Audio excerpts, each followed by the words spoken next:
And welcome back to Who Would Win. Today's Who Would Win comes to us from Sosuke Eisen, who asked the question, who would win in a fight? SCP from the SCP Foundation, Secure, Contain, and Protect, 1440 versus John Taylor from the Niteside book series. Now, I'm well versed in what SCP is, but I'm not familiar with this particular one. So I had to look that up. I'm also not very familiar with John Taylor. So anything I say in this video, take it with a giant grain of salt. John Taylor's kind of not Dylan Dog, kind of a Constantine, Harry Dresden type of individual, a bit of a private investigator character who, is involved with the supernatural. Apparently his mother was someone who first created the Niteside, which I guess is a parallel world of some kind. Actually, I can find that out right now. Niteside, one of the only places untouched by the sun, is always 3 o'clock in the morning, and the dawn never comes. The moon hangs in the sky, shining 10 times as bright as it is anywhere. People are always coming and going, drawn by needs, and dare not speak their names, searching for pleasures and services unforgivable in the sane daylight world. You can buy and sell anything in the Niteside, and nobody will ask questions. Where is it? Located in London, or beneath it, no one is stupid enough to try to pinpoint its actual location. So it's kind of this perpetual night kind of world. His abilities allow him to basically, weirdly enough, locate and find things. Things that are lost, things that are hidden. Will this thing stop updating me with freaking ads? Okay. His ability, though he did not realize for the majority of his life, allowed him to see everything, even the things that do not want to be seen.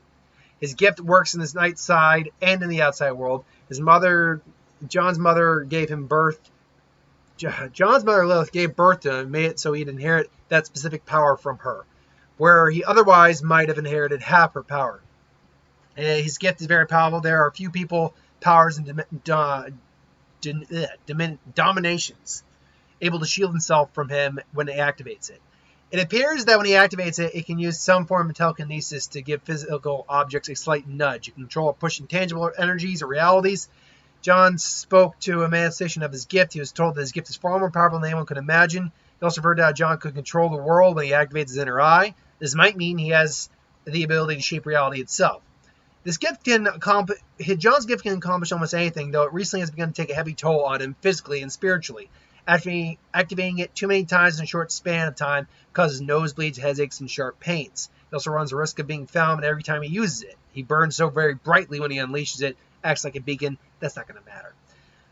John Taylor is a man to be avoided, to be honest with, and to be thankful for. Because he doesn't have enemies that come from behind, his gift does simply more than locate things, allows him to find weaknesses and blind spots in enemies, their fears and hopes. To find another's death, John never carries a gun. He doesn't need one. He's also famous for his party trick, where he removes all the bullets from a gun and drops them to the floor, a very effective means of psychological warfare. He's shown several variations of this, such as pulling all the fillings, crowns, and bridge work out of the teeth of a group of walkers, shock and awe troopers. He also replaced the air in an assassin's lungs with toilet water. Interesting. How that works, who knows? Magic of some kind. He also inherited the healing flesh from Susie, which induced her own blood, diluted werewolf blood in it, in John's bloodstream. He can also heal himself to a certain point. In the sharper than a serpent's tooth sound of chase shot his heart in his head, but he wasn't killed. He's shown to be immune to walker's voice, wouldn't matter. Here, he also carries a satchel of black pepper and salt, never leave home without condiments in his coat to throw at enemies' faces. Susie's shooter taught John a lot of grips and holds, though he uses intimidation and a large amount of bluffing to avoid fights because he doesn't play fair. So, yeah, he's an interesting type of individual. It'd be interesting to see how he would pair up against a Harry Dresden or a John Constantine type individual. But yeah, he's an interesting kind of guy. SCP-1440, to shorten it, is a Cater level SCP. Now the classes of SCP basically range as such. They are safe, elucid, and Cater. Safe are those that theoretically could be world-ending, but could be just harmless. They are able to be contained 100%.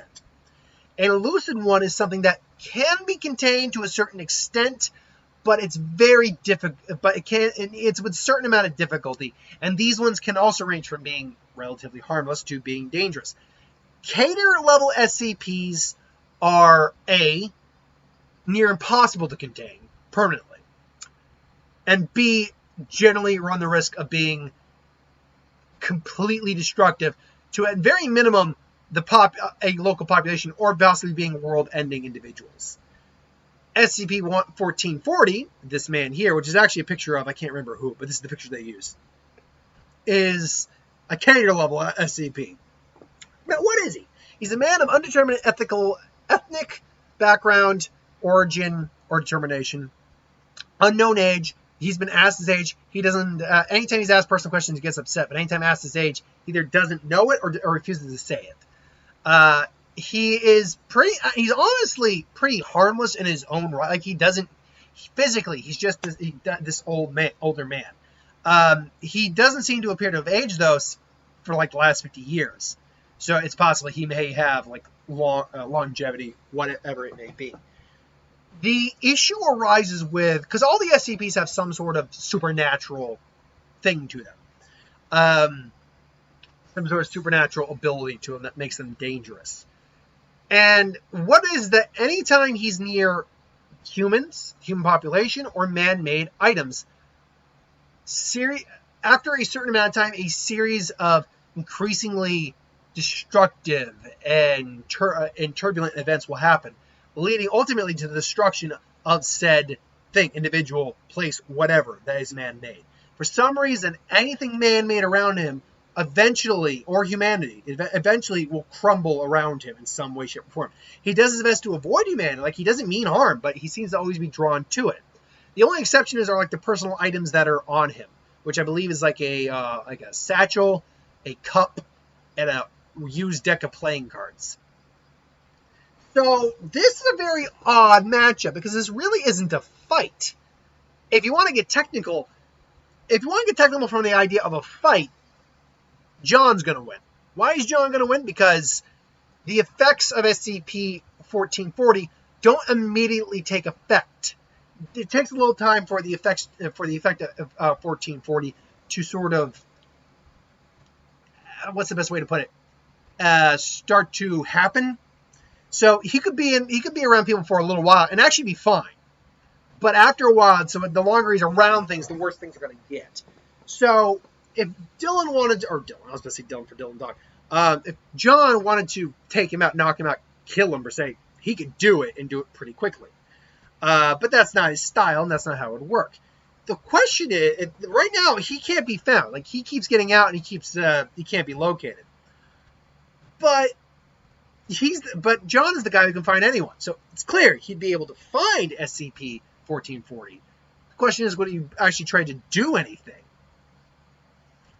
I don't know. This is kind of one of those fights where the best result for the fight is no one do anything.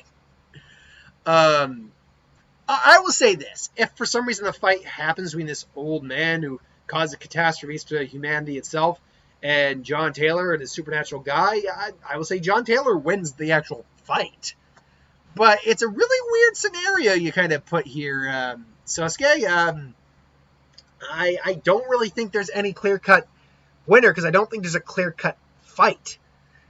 But again, if a physical altercation were to happen, I would go with John Taylor. So there, I guess, is my victor for the fight. Who do you think would win based on the information given? Put it in the comments below. Let me know. But thank you for watching. I hope you enjoyed. Like, comment, share, subscribe. So if you want us to review something, put in the comments below. Let us know. We'll do a review of it at some point. I got my Lantern video to do today, and that'll be it. So thanks for watching, and I'll see you next time. Click that bell if you want notifications. Like, comment. I already said that part. Ideas for who wins, Star Wars, Super Magic, what if, anything you can do on the channel. Put that in the comments below as well. I'll get to it at some point. So thank you for watching. I'll see you next.